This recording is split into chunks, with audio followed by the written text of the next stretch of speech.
You have to say, yeah, I am going to become an expert and I'm going to keep my beginner's mind. You can't skip steps. You have to put one foot in front of the other. Things take time. There are no shortcuts. And but you want to do those steps with, passion and ferocity. You guys will find that you have passions, and having a passion is a gift. I think we all have passions, and you don't get to choose them. They pick you, but you have to be alert to them. You have to be looking for them. And when you find your passion, it's a fantastic gift for you because it gives you direction, it gives you purpose. You can have a job, or you can have a career, or you can have a calling. And the best thing is to have a calling. And if you find your passion, you'll have that, and all your work won't feel like work to you. Many, many kids and many grown-ups do figure out over time what their passions are. And sometimes we let I don't think it's that hard. I think what happens though sometimes is that we let our intellectual selves overrule those passions. And so that's what needs to be guarded against. My job, one of my jobs as the leader of Amazon, is to encourage people to be bold. And people love to focus on things that aren't yet working. And that's good, it's human nature. That kind of divine discontent can be very helpful. But you really, it's incredibly hard to get people to take bold bets. And you need to encourage that. And if you're gonna take bold bets, they're going to be experiments, and if they're experiments, you don't know ahead of time whether they're going to work. Experiments are by their very nature prone to failure, but a few big successes compensate for dozens and dozens of things that didn't work. So, bold bets, AWS, Kindle, Amazon Prime, our third-party seller business, all of those things are examples of bold bets that did work, and they pay for a lot of experiments. I've made billions of dollars of failures at Amazon.com. Literally, billions of dollars of failures. And you might remember Pets.com or Cosmo, or give myself a root canal with no anesthesia very easily. None of those things are fun, but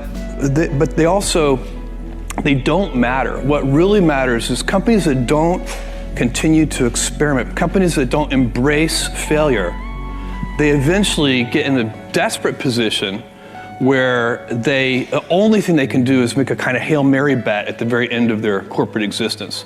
Whereas companies that are, making bets all along, even, big bets, but not bet the company bets. I don't believe in bet the company bets. That's when you're desperate. That's the last thing you can do. It's not. You could be out of work and have terrible work-life balance. Even though you've got all the time in the world, right. You could just feel like, oh my God, I'm miserable, and you would be draining energy. And so you have to find that harmony. It's a much better word. And I think for most people, it's about meaning. People want to know that they're doing something interesting and useful. And for us, because of the challenges that we have chosen for ourselves, we get to work in the future, and it's super fun to work in the future for the right kind of person. You need to be nimble and robust. So you need to be able to take a punch, and you also need to be quick and innovative and doing new things at a high speed. That's the best defense against the future.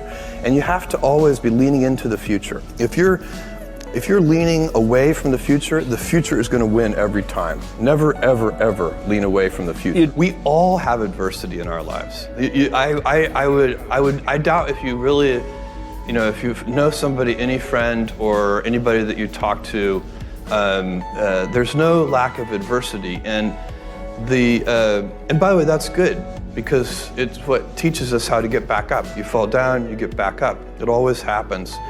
And you get certain gifts in life, and you want to take advantage of those.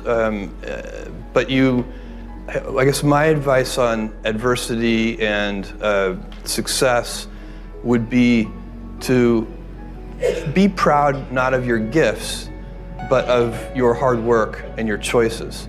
So, you may be, the kinds of gifts you get in life, you might be really good at math. It might be really easy for you. That's a kind of gift. But practicing that math and taking it to the next step, that could be very challenging and hard and take a lot of sweat. That's a choice. You can't really be proud of your gifts because they were given to you. You can be grateful for them and thankful for them. But your choices, you choose to work hard. You choose to do hard things. Those are choices that you can be proud of. Being an inventor requires, because the world is so complicated, you have to be a domain expert. I mean, in a way, even if you're not at the beginning, you have to learn enough so that you become a domain expert. But the danger is once you've become a domain expert, you can be trapped by that knowledge. And so inventors have this paradoxical ability to have that 10,000 hours of practice and be a real domain expert and have that beginner's mind.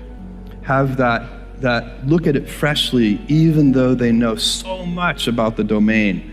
And that's the key to inventing. You have to have both. And I think that is intentional. I think all of us have that inside of us, and we can all do it, but you have to be intentional about it. You have to say, yeah, I am going to become an expert, and I'm going to keep my beginner's mind. You can't skip steps. You have to put one foot in front of the other. Things take time. There are no shortcuts. But you want to do those steps with passion and ferocity.